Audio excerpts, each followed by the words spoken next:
नमस्कार दोस्तों, स्वागत है आपका एक बार फिर से हमारे channel IGNOU smart exam prep में। BHIS 183 भारत में शिल्प बोध और परंपराओं के फुल रिवीजन के पार्ट 1 में हमने पहले 5 महत्वपूर्ण प्रश्नों का विस्तार से रिवीजन किया था। मुझे उम्मीद है कि यह वीडियो आपने पूरा देखा होगा और अच्छे से नोट्स भी बना लिए होंगे। अगर आपने अभी तक पार्ट 1 नहीं देखा है तो पहले उसे जरूर देखिए, क्योंकि आज का पार्ट 2 उसी का अगला हिस्सा है। आज के इस वीडियो में हम बाकी के महत्वपूर्ण प्रश्नों का कंप्लीट रिवीजन करेंगे, जिन्हें परीक्षा की दृष्टि से काफी महत्वपूर्ण माना जाता है।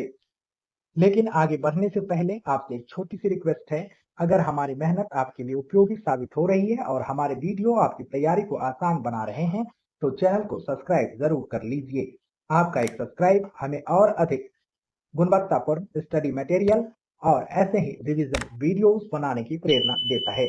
आइए मिलकर अपनी इस लर्निंग फैमिली को और बड़ा बनाते हैं, ताकि हर स्टूडेंट तक सही और भरोसेमंद पढ़ाई पहुंच सके। तो बिना समय गवाए शुरू करते हैं BHIS 183 फुल रिवीजन का पार्ट 2। तो हमारा जो पहला प्रश्न है, यहाँ पर किसी एक प्रमुख शिल्पकार की उपलब्धियों पर चर्चा कीजिए। दोस्तों, इस प्रश्न में आपको किसी एक प्रमुख शिल्पकार की उपलब्धियों के बारे में लिखना होता है। यहाँ हम जयदेव बघेल के बारे में चर्चा करेंगे, जिनका नाम भारतीय हस्तशिल्प के इतिहास में अत्यंत सम्मान के साथ लिया जाता है। तो आइए सबसे पहले यह समझते हैं कि जयदेव बघेल कौन थे। जयदेव बघेल छत्तीसगढ़ के बस्तर क्षेत्र के प्रसिद्ध ढोकरा या घरवा कला के महान शिल्पकार थे। दोस्तों, बस्तर की ढोकरा कला भारत की सबसे प्राचीन धातु शिल्प कलाओं में से एक मानी जाती है। इस कला में पीतल या कांसे की सुंदर मूर्तियां और कलात्मक वस्तुएं बनाई जाती हैं। लेकिन एक समय ऐसा भी था जब यह कला केवल स्थानीय जनजातीय समुदायों तक ही सीमित था। बहुत कम लोग इसके बारे में जानते थे। ऐसे समय में जयदेव बघेल ने इस पारंपरिक कला को नई पहचान दिलाई और इसे पूरे विश्व तक पहुंचाया। यही उनकी सबसे बड़ी उपलब्धि मानी जाती है। तो आप परिचय में बता सकते हैं कि भारतीय हस्तशिल्प और कला के इतिहास में छत्तीसगढ़ के बस्तर क्षेत्र के महान शिल्पकार जयदेव बघेल का नाम स्वर्ण अक्षरों में लिखा जाता है। उन्होंने बस्तर के पारंपरिक ढोकरा शिल्प कला, यानी घरवा कला भी इसे कहा जाता है, को जो कभी केवल स्थानीय जनजातीय देवी देवताओं की मूर्तियां बनाने तक सीमित थे, वैश्विक मंच पर एक अद्वितीय पहचान दिलाई।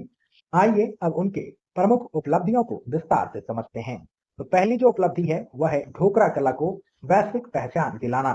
दोस्तों, जयदेव बघेल ने केवल पारंपरिक कला को जीवित ही नहीं रखा, बल्कि उसको अंतर्राष्ट्रीय स्तर तक पहुंचाया। उन्होंने लॉस्ट वैक्स कास्टिंग अर्थात मोम क्षय विधि जैसे प्राचीन तकनीक का प्रभावी उपयोग किया और उसे नई पीढ़ी तक पहुंचाया। यह तकनीक हजारों वर्षों से भारत में प्रचलित रही है। जयदेव बघेल ने अपनी उत्कृष्ट कलाकृतियों की प्रदर्शनियां केवल भारत में ही नहीं बल्कि अमेरिका, यूरोप, जापान और ऑस्ट्रेलिया जैसे देशों में भी लगाई। इन प्रदर्शनियों के माध्यम से पूरी दुनिया ने पहली बार बस्तर की ढोकरा कला की सुंदरता और विशिष्टता को करीब से जाना। इस प्रकार उन्होंने एक स्थानीय जनजातीय कला को वैश्विक पहचान दिलाई। तो आप जयदेव बघेल की प्रमुख उपलब्धियां बता सकते हैं कि पहला, घरवा या ढोकरा कला का वैश्विक विस्तार। तो आप यहाँ पर लिखेंगे कि जयदेव बघेल ने लॉस्ट वैक्स कास्टिंग यानी कि मोम क्षय विधि की प्राचीन तकनीक को पुनर्जीवित किया। उन्होंने इस कला को केवल भारत तक ही सीमित नहीं रखा, बल्कि अपनी प्रदर्शनियों के माध्यम से अमेरिका, यूरोप, जापान और ऑस्ट्रेलिया जैसे देशों में पहुंचाया। दूसरी उपलब्धि आप बताएंगे राष्ट्रीय और अंतर्राष्ट्रीय सम्मान प्राप्त करना। दोस्तों, जब कोई कलाकार अपने कार्य से पूरे देश और दुनिया में पहचान बनाता है तो उसे सम्मान भी मिलता है। जयदेव बघेल की अद्भुत शिल्पकला के लिए भारत सरकार ने वर्ष 1977 में उन्हें राष्ट्रीय पुरस्कार से सम्मानित किया। इसके अतिरिक्त उन्हें कई राष्ट्रीय और अंतर्राष्ट्रीय पुरस्कार तथा फेलोशिप भी प्राप्त हुए। ये सम्मान केवल उनके व्यक्तित्व का नहीं था, बल्कि भारतीय हस्तशिल्प की वैश्विक प्रतिष्ठा का भी प्रतीक था। तो आप बताएंगे कि उनकी अद्भुत शिल्प कला के लिए भारत सरकार ने उन्हें 1970 में राष्ट्रीय पुरस्कार से सम्मानित किया। इसके अतिरिक्त उन्हें कला के क्षेत्र के कई प्रतिष्ठित राष्ट्रीय और अंतर्राष्ट्रीय फेलोशिप व पुरस्कार प्राप्त हुए। तीसरी जो उपलब्धि है दोस्तों, वह है शिल्पकारों का सामाजिक और आर्थिक उत्थान। दोस्तों, जयदेव बघेल केवल एक महान कलाकार ही नहीं थे, बल्कि एक प्रेरणादायक गुरु भी थे। उन्होंने यह महसूस किया कि यदि नई पीढ़ी इस कला को नहीं सीखेगी तो आने वाले समय में यह परंपरा समाप्त हो सकती है। इसी उद्देश्य से उन्होंने बस्तर क्षेत्र में शिल्पी ग्राम की स्थापना की। यहाँ उन्होंने सैकड़ों आदिवासी युवाओं और महिलाओं को निःशुल्क प्रशिक्षण दिया। इससे जो है दो बड़े लाभ हुए। पहला यही हुआ कि लोगों को रोजगार के नए अवसर मिले और दूसरा ढोकरा कला को नई पीढ़ी तक सुरक्षित रूप से पहुंचाया जा सका। यानी उन्होंने केवल कला को नहीं बचाया बल्कि कलाकारों का जीवन भी बेहतर बनाया। चौथी उपलब्धि आप बताएंगे परंपरा और आधुनिकता का सुंदर समन्वय। दोस्तों, किसी भी पारंपरिक कला को लंबे समय तक जीवित रखने के लिए समय के साथ बदलाव भी आवश्यक होता है। जयदेव बघेल ने यही कार्य किया। उन्होंने ढोकरा कला की पारंपरिक शैली, जनजातीय प्रतीकों और सांस्कृतिक पहचान को पूरी तरह सुरक्षित रखा, लेकिन साथ ही उन्होंने आधुनिक डिजाइनों और नई कलात्मक सोच को भी इसमें शामिल किया। इसका परिणाम यह हुआ कि उनकी कलाकृतियां आधुनिक शहरों और अंतर्राष्ट्रीय बाजारों में भी लोकप्रिय रही। यानी उन्होंने परंपरा को बनाए रखते हुए आधुनिक आवश्यकताओं के अनुसार उसे विकसित किया। तो आप जो है यहाँ पर बता सकते हैं कि शिल्पियों का सामाजिक और आर्थिक उत्थान। बघेल जी जो है केवल एक कलाकार नहीं थे बल्कि एक दूरदर्शी गुरु भी थे। उन्होंने बस्तर में शिल्पी ग्राम की स्थापना की, जहाँ सैकड़ों आदिवासी युवाओं और महिलाओं को इस कला का निःशुल्क प्रशिक्षण दिया। इससे स्थानीय लोगों को रोजगार मिला और इस कला का विलुप्त होना रुक गया। फिर अगला जो योगदान आप बताएंगे कि परंपरा और आधुनिकता का अनूठा मेल रहा। उनकी सबसे बड़ी उपलब्धि यही थी कि उन्होंने ढोकरा कला के पारंपरिक स्वरूप यानी कि जनजातीय रूपांकरणों को बनाए रखते हुए उसमें आधुनिक कलात्मक डिजाइन को शामिल किया, जिससे आधुनिक शहरी बाजारों में भी इसकी मांग तेजी से बढ़ी। इसके साथ साथ दोस्तों, आप जो है भारतीय संस्कृति में उनका योगदान बता सकते हैं। आप लिख सकते हैं कि जयदेव बघेल के प्रयासों ने यह सिद्ध किया कि भारत की पारंपरिक कला केवल इतिहास का हिस्सा नहीं है बल्कि आज भी आधुनिक दुनिया में सम्मान और पहचान प्राप्त कर सकती है। उन्होंने यह भी सिखाया दोस्तों कि यदि किसी कला को सही दिशा, संरक्षण और प्रचार मिले तो वह लाखों लोगों के रोजगार का भी माध्यम बन सकती है। यही कारण है कि आज भी बस्तर की ढोकरा कला भारत की सांस्कृतिक विरासत का एक महत्वपूर्ण हिस्सा मानी जाती है। तो आप जो है फ्लो चार्ट बना करके महान शिल्पकार जयदेव बघेल का जो है आप योगदान दिखा सकते हैं, उनका उपलब्धि बता सकते हैं। तो आप जो है यहाँ पर पहला उपलब्धि बताएंगे कलात्मक उपलब्धि, यानी ढोकरा कला को नया जीवन दिया और पारंपरिक तकनीकों का संरक्षण किया। फिर वैश्विक पहचान दिलाई, विदेशों जैसे कि अमेरिका, जापान आदि में प्रदर्शनियां लगाई। 1977 में इन्हें जो है राष्ट्रीय पुरस्कार मिला। सामाजिक योगदान बताएंगे कि शिल्पी ग्राम की उन्होंने स्थापना की, सैकड़ों आदिवासी युवाओं को रोजगार व प्रशिक्षण दिया। हुआ इससे क्या? निष्कर्ष के तौर पर उनकी उपलब्धियों से कि ढोकरा शिल्प को वैश्विक ब्रांड जो है बनाने में जयदेव बघेल ने महत्वपूर्ण भूमिका निभाया। तो आप जो है निष्कर्ष में बता सकते हैं कि संक्षेप में जो है जयदेव बघेल ने अपनी साधना से एक क्षेत्रीय जनजातीय कला को अंतर्राष्ट्रीय स्तर पर ललित कला यानी कि फाइन आर्ट्स का दर्जा दिलाया। वर्ष 2014 में उनके निधन के बाद भी उनके द्वारा प्रशिक्षित शिल्पकारों की पीढ़ियां आज भी भारत के हस्तशिल्प के गौरव को पूरी दुनिया में आगे बढ़ा रही हैं। तो दोस्तों, निष्कर्ष को आप ऐसे समझिए कि जयदेव बघेल केवल एक कुशल शिल्पकार नहीं थे बल्कि भारतीय पारंपरिक कला के सच्चे संरक्षक और संवाहक थे। उन्होंने अपनी मेहनत, रचनात्मकता और समर्पण के बल पर बस्तर की क्षेत्रीय जनजातीय ढोकरा कला को अंतर्राष्ट्रीय पहचान दिलाई। इनके प्रयासों ने न केवल इस कला का संरक्षण किया बल्कि हजारों शिल्पकारों को रोजगार, सम्मान और नई पहचान भी दिलाई। आज भी उनके द्वारा प्रशिक्षित शिल्पकारों की नई पीढ़ियां भारत की समृद्ध हस्तशिल्प परंपरा को पूरे विश्व में आगे बढ़ा रही हैं।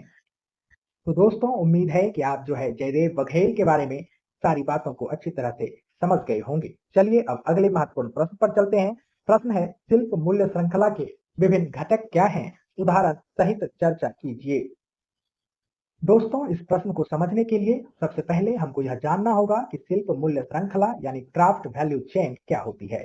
सरल भाषा में कहें तो शिल्प मूल्य श्रृंखला वह पूरी प्रक्रिया है जिसमें एक साधारण कच्चा माल धीरे धीरे कई चरणों से गुजरकर एक सुंदर, उपयोगी और मूल्यवान हस्तशिल्प बनता है और अंत में ग्राहक तक पहुंचता है।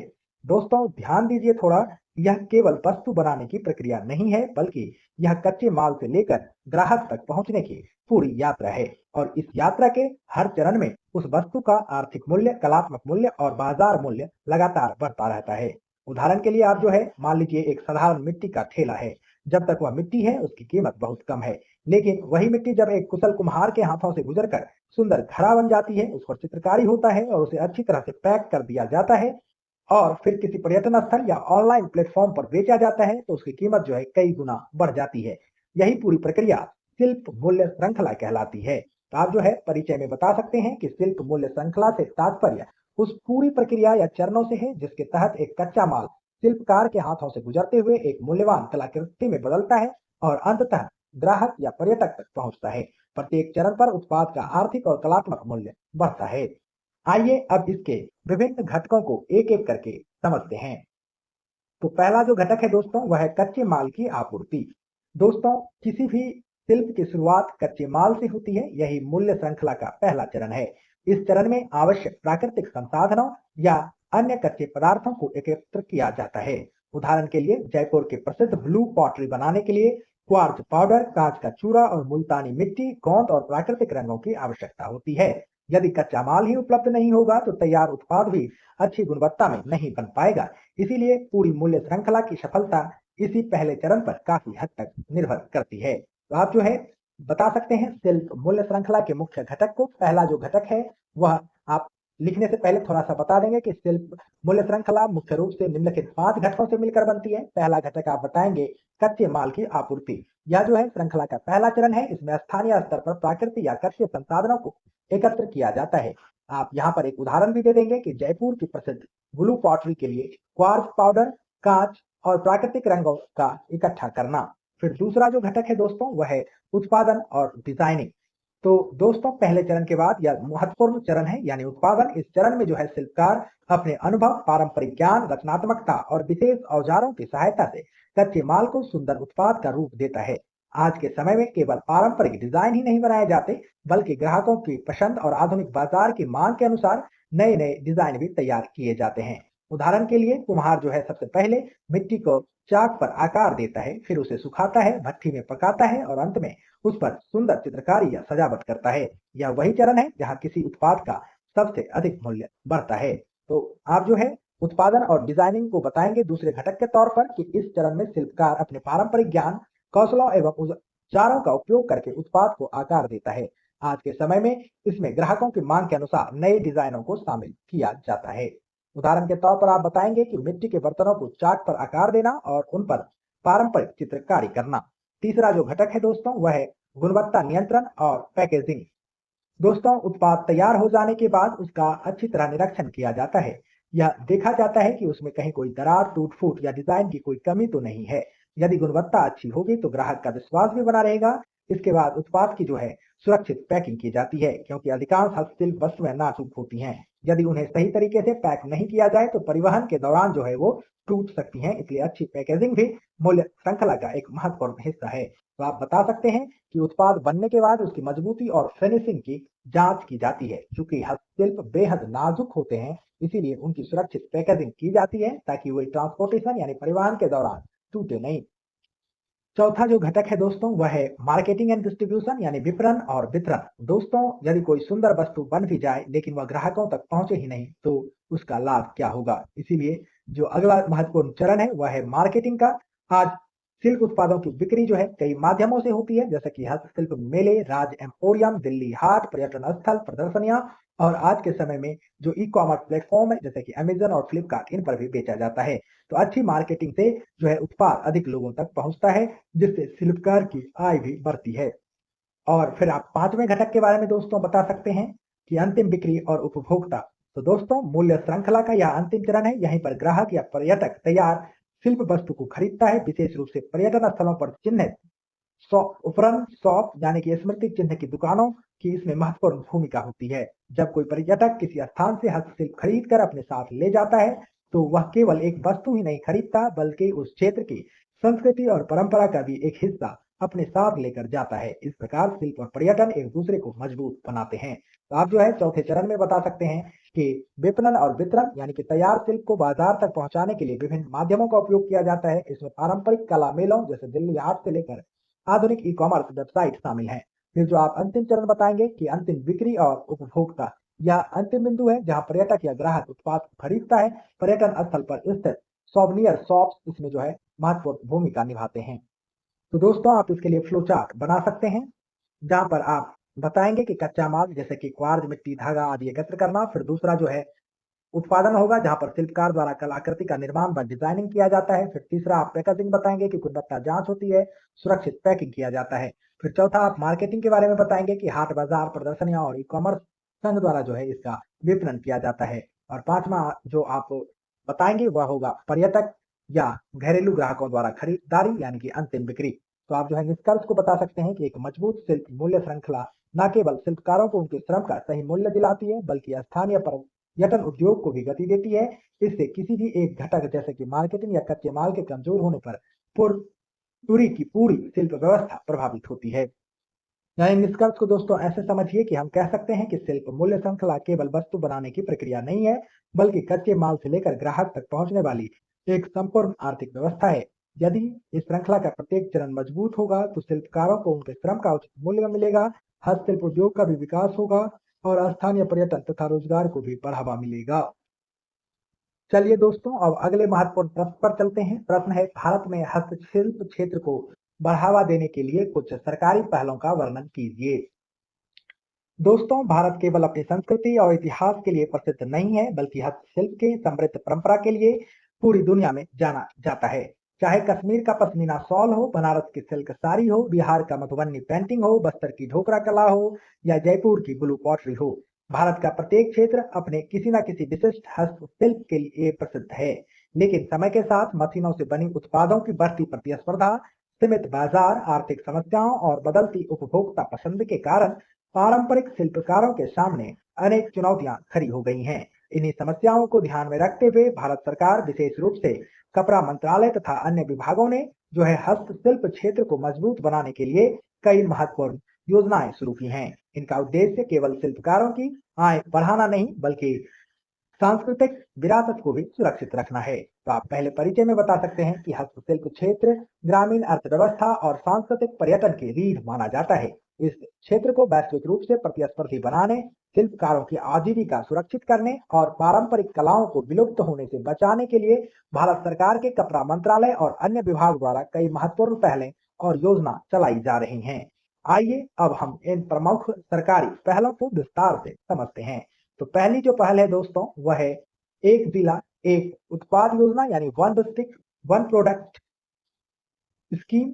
तो दोस्तों, यह भारत सरकार की एक अत्यंत महत्वपूर्ण और महत्वाकांक्षी योजना है। इस योजना के अंतर्गत देश के हर जिले की एक विशेष पहचान तय की जाती है। यानी जिस जिले का जो उत्पाद सबसे अधिक प्रसिद्ध है, उसी को उस जिले का प्रमुख उत्पाद बना करके राष्ट्रीय और अंतर्राष्ट्रीय स्तर पर पहचान दिलाई जाती है। उदाहरण के लिए किसी भी जिले की पहचान यदि हस्तशिल्प है, तो उसी हस्तशिल्प को बेहतर प्रशिक्षण, बेहतर पैकेजिंग, ब्रांडिंग, मार्केटिंग और निर्यात की सुविधाएं उपलब्ध कराई जाती हैं, जिससे स्थानीय रोजगार बढ़ता है, शिल्पकारों की आय बढ़ती है और उस क्षेत्र की पहचान पूरे देश और दुनिया में बनती है। तो आप बता सकते हैं इस योजना के तहत कि इस महत्वाकांक्षी योजना के तहत देश के प्रत्येक जिले से एक विशिष्ट उत्पाद या हस्तशिल्प की पहचान कर उसे वैश्विक ब्रांड के रूप में विकसित किया जा रहा है।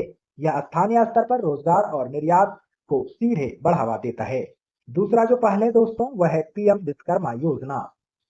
दोस्तों, यह हाल के वर्षों में शुरू की गई भारत सरकार की एक महत्वपूर्ण योजना है। इसका उद्देश्य पारंपरिक कारीगरों और शिल्पकारों को आर्थिक तथा तकनीकी रूप से सशक्त बनाना है। इस योजना का लाभ कुम्हार, बढ़ई, लोहार, मूर्तिकार, बुनकर, सुनार और अन्य पारंपरिक शिल्पकारों को दिया जाता है। इनके अंतर्गत इन्हें आधुनिक टूल किट, कौशल विकास प्रशिक्षण, कम ब्याज पर ऋण, डिजिटल भुगतान की सुविधा और अपने व्यवसाय को आगे बढ़ाने के लिए वित्तीय सहायता उपलब्ध कराई जाती है। इस योजना का जो है मुख्य उद्देश्य है पारंपरिक कौशल को आधुनिक बाजार से जोड़ना। तो आप बता सकते हैं कि हाल में ही शुरू हुई इस केंद्रीय योजना का उद्देश्य पारंपरिक कारीगरों और शिल्पकारों जैसे कि मूर्तिकार, कुम्हार, बुनकर, इन लोगों को वित्तीय सहायता, आधुनिक टूल किट, कौशल उन्नयन और डिजिटल लेन देन के लिए प्रोत्साहित करना है। तीसरी जो पहले दोस्तों, वह है राष्ट्रीय हस्तशिल्प विकास कार्यक्रम। दोस्तों, यह कार्यक्रम विशेष रूप से हस्तशिल्प उद्योगों के विकास के लिए बनाया गया था। इसके अंतर्गत शिल्पकारों को आधुनिक डिजाइन की जानकारी दी जाती है, नई तकनीकों का प्रशिक्षण दिया जाता है और उत्पादों की गुणवत्ता सुधारने में सहायता की जाती है। और सबसे महत्वपूर्ण बात, इन्हें देश और विदेश में आयोजित होने वाले हस्तशिल्प मेलों तथा प्रदर्शनियों में भाग लेने का अवसर दिया जाता है, जैसे कि दिल्ली हाट, सूरजकुंड अंतर्राष्ट्रीय शिल्प मेला और अन्य राष्ट्रीय प्रदर्शनियां। इनके माध्यम से ये शिल्पकार सीधे ग्राहकों से जुड़ते हैं और इससे उन्हें उचित मूल्य प्राप्त होता है। तो आप इसमें बता सकते हैं कि यह कार्यक्रम शिल्पकारों को तकनीकी प्रशिक्षण, नए डिजाइनों का विकास और देश विदेश में आयोजित होने वाली प्रदर्शनियों जैसे कि दिल्ली हाट, सूरज कुंभ मेला के माध्यम से सीधे विपणन सहायता प्रदान करता है। अगला जो है दोस्तों, वह है जीआई टैग वाला, यानी भौगोलिक संकेतक और हस्तशिल्प पहचान पत्र। दोस्तों, भारत के कई हस्तशिल्प केवल किसी विशेष क्षेत्र में ही बनाए जाते हैं। ऐसे उत्पादों की मौलिकता और पहचान बनाए रखने के लिए सरकार ने उन्हें जीआई टैग जो है प्रदान किए हैं। इससे इस उत्पाद की नकल करना कठिन हो जाता है और उसका जो है अंतर्राष्ट्रीय पहचान भी मजबूत होता है। उदाहरण के लिए बनारसी साड़ी, मधुबनी पेंटिंग, कांचीपुरम सिल्क और कई अन्य हस्तशिल्प जो है उसको भी जीआई टैग प्राप्त है। इसके साथ साथ सरकार जो है शिल्पकारों को हस्तशिल्प पहचान पत्र भी उपलब्ध कराती है। इस पहचान पत्र के माध्यम से विभिन्न सरकारी योजनाओं, प्रशिक्षण कार्यक्रम और वित्तीय सहायता का लाभ आसानी से प्राप्त कर सकते हैं। तो दोस्तों, आप इसमें बता सकते हैं कि विशिष्ट क्षेत्रीय शिल्पों की नकल रोकने और उसकी शुद्धता बनाए रखने के लिए सरकार उन्हें जीआई टैग प्रदान करती है, जिसे भौगोलिक संकेतक कहा जाता है। साथ ही शिल्पकारों को एक डिजिटल पहचान पत्र दिया जाता है, जिससे वे सीधी सरकारी योजनाओं और ब्याज मुक्त ऋण का लाभ उठा पाते हैं।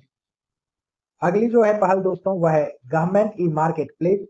दोस्तों, आज का युग जो है डिजिटल युग है। इसी को ध्यान में रखते हुए सरकार ने गवर्नमेंट ई मार्केट प्लेस यानी जीईएम पोर्टल शुरू किया है। इस डिजिटल मंच के माध्यम से स्थानीय शिल्पकार, महिला स्वयं सहायता समूह और छोटे उद्यमी अपने उत्पाद सीधे सरकारी विभागों और सार्वजनिक संस्थानों को बेच सकते हैं। इससे बिचौलियों की भूमिका भी खत्म हो जाती है और शिल्पकारों को उचित मूल्य मिलता है और उनके उत्पाद पूरे देश में आसानी से पहुंच सकते हैं। तो दोस्तों, इन योजनाओं के महत्व की बात करें तो इन योजनाओं का उद्देश्य केवल आर्थिक सहायता नहीं देना है, बल्कि पारंपरिक कला का संरक्षण, रोजगार बढ़ाना, ग्रामीण विकास, महिलाओं को आत्मनिर्भर बनाना और भारतीय हस्तशिल्प को वैश्विक बाजार तक पहुंचाना भी है। यही कारण है कि आज भारत का हस्तशिल्प क्षेत्र लगातार नई ऊंचाइयों को जो है छू रहा है। तो आप जो है इसके लिए फ्लो चार्ट बना सकते हैं कि हस्तशिल्प हेतु कुछ सरकारी पहले आप बताएंगे आर्थिक कौशल वाली, जिसमें पीएम विश्वकर्मा योजना है। यहाँ पर वित्तीय सहायता व टूल किट दिया जाता है। तकनीकी व डिजाइन प्रशिक्षण भी मिलता है शिल्पकारों को। फिर बाजार एवं डिजिटल पहल बताएंगे कि ओडीओपी यानी एक वन डिस्ट्रिक्ट वन प्रोडक्ट यानी एक जिला एक उत्पाद पहल। फिर जीईएम पोर्टल, फिर शिल्प मेलों का आयोजन, फिर पहचान और संरक्षण वाली पहले बताएंगे, जिसमें भौगोलिक संकेतक यानी जीआई टैग, फिर पहचान पत्र योजना जो है यहाँ पर होता है और पारंपरिक कलाओं का संरक्षण किया जाता है। परिणाम क्या होता है कि आत्मनिर्भर शिल्पकार बनते हैं और आर्थिक विकास होता है। तो दोस्तों, आप निष्कर्ष में बता सकते हैं कि संक्षेप में ये सरकारी पहलें भारतीय हस्तशिल्प क्षेत्र को लोकल से ग्लोबल बनाने की दिशा में काम कर रही हैं। इन योजनाओं ने न केवल ग्रामीण शिल्पकारों को आर्थिक रूप से सशक्त किया है, बल्कि भारत के सांस्कृतिक विरासत, पर्यटन को भी नए अवसर प्रदान किए हैं। यानी कि दोस्तों, आप निष्कर्ष को ऐसे लिख सकते हैं कि भारत सरकार की ये सभी पहलें भारतीय हस्तशिल्प क्षेत्र को लोकल से ग्लोबल बनाने की दिशा में महत्वपूर्ण भूमिका निभा रही है। इन योजनाओं के माध्यम से शिल्पकारों को प्रशिक्षण, वित्तीय सहायता, आधुनिक तकनीक एवं बेहतर बाजार और वैश्विक पहचान प्राप्त हो रही है। साथ ही भारत की समृद्ध सांस्कृतिक विरासत का संरक्षण भी हो रहा है और भारतीय जो है ग्रामीण अर्थव्यवस्था और पर्यटन को जो है नई गति मिल रही है। इसीलिए कहा जा सकता है कि सरकारी योजनाएं केवल शिल्पकारों का ही विकास नहीं कर रही है, बल्कि भारत की सांस्कृतिक पहचान और आर्थिक प्रगति दोनों को एक साथ मजबूत कर रही है। चलिए दोस्तों, अब अगले महत्वपूर्ण प्रश्न पर चलते हैं। प्रश्न है, विकासवादी व्यवहार की अवधारणा पर संक्षेप में चर्चा कीजिए। दोस्तों, यह प्रश्न देखने में छोटा लगता है, लेकिन इसका उत्तर थोड़ा वैचारिक है। इसीलिए सबसे पहले हमें यह समझना होगा कि विकासवादी व्यवहार का वास्तव में अर्थ क्या है। सरल शब्दों में कहें तो विकासवादी व्यवहार का अर्थ है समय, परिस्थितियां और पर्यावरण के अनुसार मानव के व्यवहार, सोच, जीवन शैली, कौशल और संस्कृति में धीरे धीरे होने वाला परिवर्तन। ध्यान दीजिए दोस्तों, यह परिवर्तन अचानक नहीं होता, बल्कि हजारों वर्ष की मानवीय यात्रा, अनुभव और सीखने की प्रक्रिया का परिणाम होता है। यानी आज हम जो समाज, संस्कृति, कला और हस्तशिल्प देखते हैं, वे एक ही दिन में विकसित नहीं हुए हैं, बल्कि लंबे समय में धीरे धीरे विकसित हुए हैं। इसी क्रमिक विकास को विकासवादी व्यवहार कहा जाता है। तो आप जो है इसके बारे में बता सकते हैं कि विकासवादी व्यवहार की अवधारणा मानव समाज, उसकी संस्कृति, कला और आर्थिक गतिविधियों के क्रमिक विकास को समझने का एक महत्वपूर्ण दृष्टिकोण है। यह अवधारणा इस बात पर बल देती है कि मानव का व्यवहार, उसकी जरूरतें और उसकी कलात्मक अभिव्यक्तियां समय और पर्यावरण के साथ धीरे धीरे विकसित और परिपक्व हुई हैं। आइए अब इसकी प्रमुख विशेषताओं को विस्तार से समझते हैं। तो दोस्तों, पहली जो विशेषता है वह है सभ्यता का क्रमिक विकास। मानव का जो है व्यवहार हमेशा एक जैसा नहीं रहा। प्राचीन पाषाण काल में जो है मनुष्य जंगलों में रहता था। उसका मुख्य उद्देश्य केवल भोजन जुटाना और अपनी रक्षा करना था। वह शिकार करता था और भोजन एकत्र करता था। लेकिन जैसे जैसे समय बीता, मनुष्य ने खेती करना सीखा, पशुपालन शुरू किया, अस्थायी घर बनाना शुरू किया और गांव बसने लगे। यहीं से मानव व्यवहार में जो है बड़ा परिवर्तन आया। वह केवल अब जीवित रहने के बारे में ही नहीं सोचता है, बल्कि समाज, परिवार और उत्पादन के बारे में भी सोचने लगा। यही सभ्यता के जो है क्रमिक विकास का दोस्तों सबसे अच्छा उदाहरण है। तो आप बता सकते हैं कि मानव व्यवहार कभी भी अचानक नहीं बदला। पाषाण काल में शिकार और भोजन संग्रह करने वाला मानव जब नव पाषाण काल में अस्थायी रूप से रहने लगा, तो उसके व्यवहार में बड़ा बदलाव आया। यहीं से कृषि, पशुपालन और आदिम शिल्प कला की जो है नींव पड़ी। फिर दूसरी जो विशेषता दोस्तों आप बताएंगे, आवश्यकता से कला की ओर का विकास या कला की ओर झुकाव। दोस्तों शुरुआत में जो है मनुष्य की सारी गतिविधियां केवल अपनी ही आवश्यकता को पूरा करने तक सीमित था। उदाहरण के लिए सबसे पहले जो है मिट्टी के बर्तन केवल अनाज और पानी रखने के लिए बनाए गए थे। लेकिन जब से ही मानव की आवश्यकताएं धीरे धीरे बढ़ने लगी, तो उसके भीतर सौंदर्य बोध भी विकसित होने लगा। फिर उन्होंने जो है बर्तनों पर सुंदर चित्रकारी, नक्काशी और आकर्षक डिजाइन बनाना शुरू किया। यानी जो वस्तु पहले केवल उपयोग के लिए थी, वह धीरे धीरे जो है कला का रूप लेने लगी। यही जो है आपका विकासवादी व्यवहार का बहुत अच्छा उदाहरण है।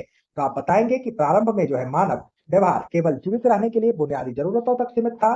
उदाहरण के लिए मिट्टी की बर्तन की शुरुआत अनाज रखने के लिए हुई थी। लेकिन धीरे धीरे मानव व्यवहार में सौंदर्य बोध बढ़ा और उन बर्तनों पर चित्रकारी और नक्काशी जो है मानव करने लगा। यह व्यवहार के विकास को दर्शाता है।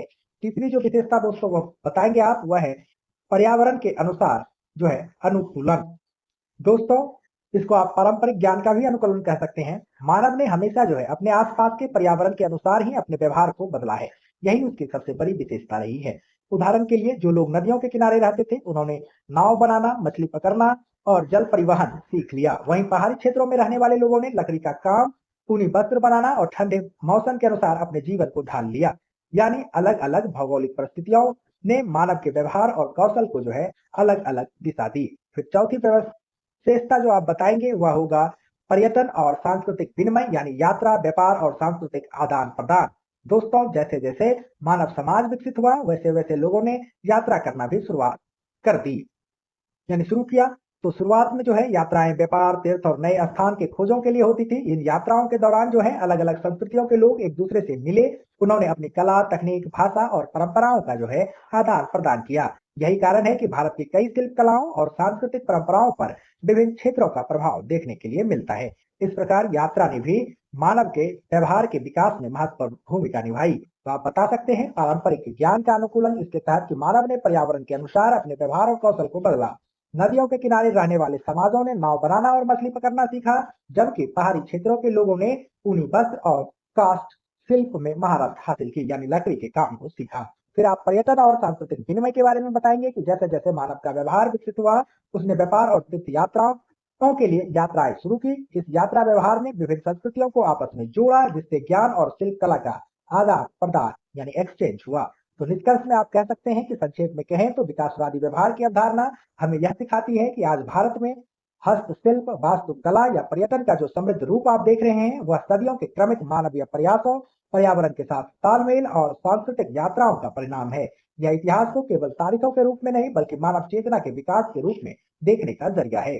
तो निष्कर्ष में अंततः आप कह सकते हैं कि विकासवादी व्यवहार की अवधारणा जो है हमें यह समझाती है, बताती है कि मानव समाज, संस्कृति, कला और हस्तशिल्प किसी एक समय में उत्पन्न नहीं हुए, बल्कि सदियों के अनुभव, पर्यावरण के साथ अनुकूलन और निरंतर सीखने की प्रक्रिया के परिणाम स्वरूप विकसित हुए।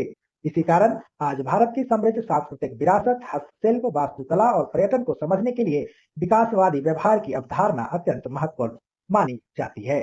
तो उम्मीद है दोस्तों यह प्रश्न आप बिल्कुल अच्छे से समझ गए होंगे। चलिए अब अगले महत्वपूर्ण प्रश्न पर चलते हैं, जहां पर हमें निम्नलिखित में प्रत्येक पर जो है क्या करना है, 150 शब्दों में संक्षिप्त टिप्पणी लिखना है। यहाँ पर मैंने 4 जो है इंपोर्टेंट चुना है आपके पीवाईक्यू से ही, जहां पर पहला है वाक प्रिंटिंग, दूसरा है ढोकरा धातु शिल्प, तीसरा है पश्चिम बंगाल की पट्टचित्र कला और चौथा है बिहार की सुजनी कढ़ाई। तो दोस्तों सबसे पहले आइए बात करते हैं बाघ प्रिंटिंग की।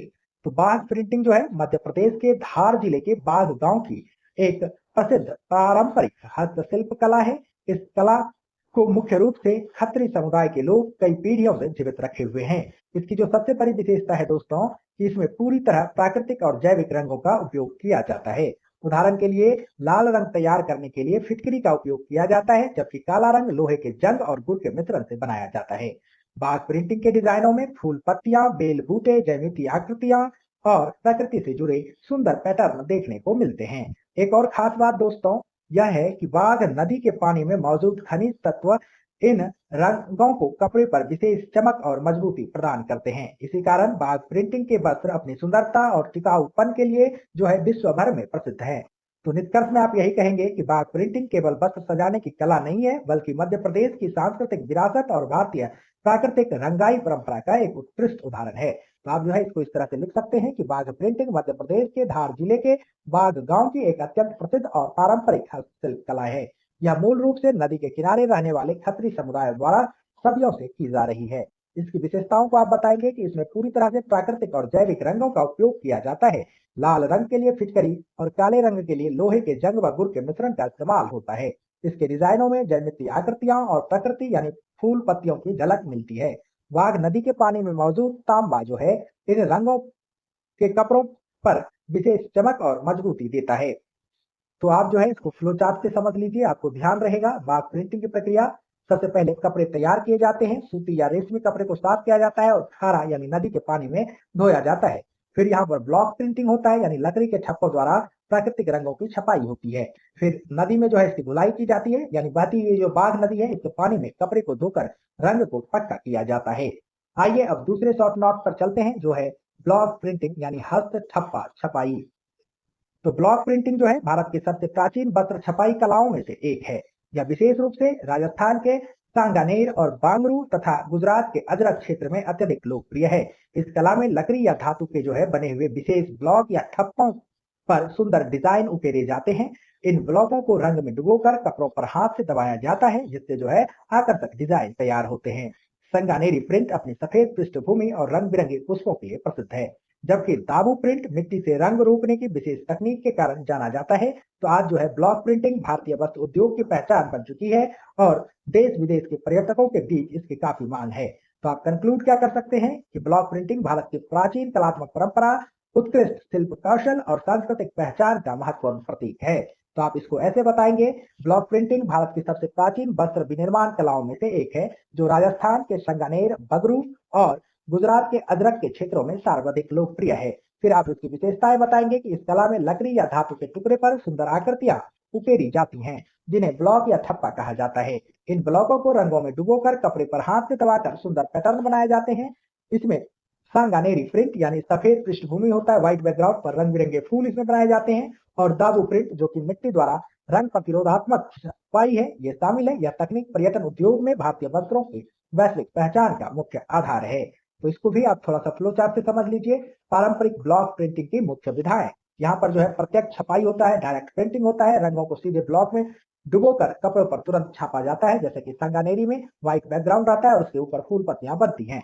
फिर आप जो है अवरोध छपाई में बताएंगे कि मिट्टी या गोंद यानी दारू या गच्च लगाकर रंग को रोका जाता है और फिर रंगाई की जाती है, जैसे कि अजरक प्रिंटिंग में होता है। आइए अब बात करते हैं तीसरे शॉर्ट नोट की, जो है पश्चिम बंगाल की पट्टचित्र कला। दोस्तों, पट्ट शब्द संस्कृत के फट से बना है, जिसका अर्थ होता है कपड़ा या कैनवास। यह कला मुख्य रूप से पश्चिमी बंगाल के जो है मेदिनीपुर जिले के पटुआ समुदाय द्वारा संरक्षित की गई है।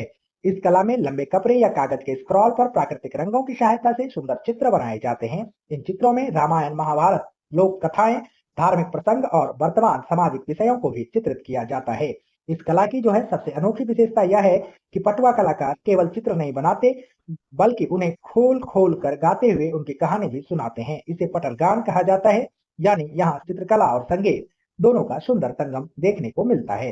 तो निष्कर्ष में आप कह देंगे कि पट्ट चित्रकला भारत की जीवंत लोक परंपरा का एक ऐसा अनूठा उदाहरण है, जिसमें चित्रकला, संगीत, कहानी कथन तीनों का अद्भुत समन्वय दिखता है। तो आप बताएंगे कि पट्ट चित्रकला पश्चिम बंगाल की अनूठी और पारंपरिक लोक कला है। पट्ट शब्द संस्कृत के पट्ट से आया है, जिसका अर्थ होता है कपड़ा या कैनवास। यह कला मुख्य रूप से मेदिनीपुर जिले के पटुआ समुदाय द्वारा जीवित रखी गई है। फिर आप इसकी जो है प्रकृति और विशेषताओं को बताएंगे कि इसमें लंबे सूती कपड़े या कागज के स्क्रॉल यानी लपेटी जाने वाले पत्तों पर प्राकृतिक रंगों से पौराणिक कथाओं, लोक कथाओं और समसामयिक सामाजिक घटनाओं के चित्र बनाए जाते हैं। इन चित्रकारों यानी पटुआ की जो है विशेषता यह है कि ये गांवों में घूम घूम कर इन चित्रों को खोलते हैं और गाकर कहानी सुनाते हैं, जिसे पटरगान कहा जाता है। यह कला पर्यटन में जीवंत विरासत का उत्कृष्ट उदाहरण है। तो आप जो है पश्चिम बंगाल पट्ट कला चित्र के मुख्य अंग को दिखा सकते हैं कि जो है कपड़े या कागज पर प्राकृतिक रंग से सुंदर चित्रण किया जाता है, और यहाँ पर पटरगान होता है, जिस पर कहानी गा करके सुनाया जाता है, यानी प्रदर्शन कला भी देखने को मिलता है। चलिए अब चौथे शॉर्ट नोट्स की बात करते हैं दोस्तों, जो है बिहार की सुजनी कढ़ाई। दोस्तों यह कला मुख्य रूप से मुजफ्फरपुर और आसपास के क्षेत्रों में विकसित हुई है। आप अगर बिहार से हैं तो जानते ही होंगे। इसे भौगोलिक संकेतक यानी जीआई टैग भी जो है प्राप्त है। शुरुआत में यह कला घरेलू उपयोग के लिए विकसित हुई थी। पुरानी साड़ियों और धोतियों को जोड़कर गर्म रजाई या बिछावन बनाया जाता था, जिस पर सुंदर कढ़ाई की जाती थी। बाद में यही कला एक प्रसिद्ध हस्तशिल्प के रूप में विकसित हो गई। सुजनी कढ़ाई में जो है रंगीन धागों से महीन रनिंग स्टिच यानी लगातार ठाकों का जो है उपयोग किया जाता है। इसकी विशेषता यह है कि इसमें केवल धार्मिक चित्र ही नहीं, बल्कि ग्रामीण जीवन, महिलाओं के संघर्ष, शिक्षा, पर्यावरण और सामाजिक मुद्दे को भी धागों के माध्यम से कपड़े पर उकेरा जाता है। इस प्रकार यह कला केवल सजावट नहीं है, बल्कि समाज की कहानी भी प्रस्तुत करती है। तो निष्कर्ष में आप कह देंगे कि सुजनी कढ़ाई बिहार की समृद्ध लोक कला, महिलाओं की रचनात्मकता और सामाजिक चेतना का जो है सुंदर संगम है, जिससे भारतीय हस्तशिल्प को एक विशिष्ट पहचान प्रदान की है। तो आप जो है सुजनी कढ़ाई के बारे में बताएंगे कि बिहार के मुजफ्फरपुर और भूसरा क्षेत्र की यह एक बेहद खूबसूरत और पारंपरिक हस्तशिल्प कला है। इसे भौगोलिक संकेतक यानी जीआई टैग भी प्राप्त है। फिर आप इसकी प्रकृति और विशेषताओं को बताएंगे कि सुजनी कला का जन्म घरेलू स्तर पर पुरानी साड़ियों और धोतियों को आपस में सिलकर गर्म रजाई या बिछावन बनाने से हुआ था। वर्तमान में इसमें महीन सूती कपड़े पर रंगीन धागों से बारीक रनिंग स्टिच यानी कि चैती टाका लगाया जाता है। इसके डिजाइनों में केवल धार्मिक आकृतियां नहीं होती हैं, बल्कि ग्रामीण जीवन, महिलाओं के संघर्ष और सामाजिक मुद्दे जैसे कि कन्या भ्रूण हत्या या साक्षरता को धागे के माध्यम से कपड़े पर उकेरा जाता है। तो आइए इसको भी फ्लो चार्ट से समझ लीजिए। सूजनी कढ़ाई का कलात्मक ढांचा, आधार और तकनीक क्या है कि पुरानी या नई सूती परतों को जोड़ा जाता है, बारीक रनिंग स्टिच यानी कढ़ाई का प्रयोग किया जाता है। फिर यहाँ पर कथ्य या विषय वस्तु क्या होता है, तो दैनिक ग्रामीण जीवन और दृश्य को दिखाया जाता है और महिलाओं के सामाजिक मुद्दों की अभिव्यक्ति की जाती है।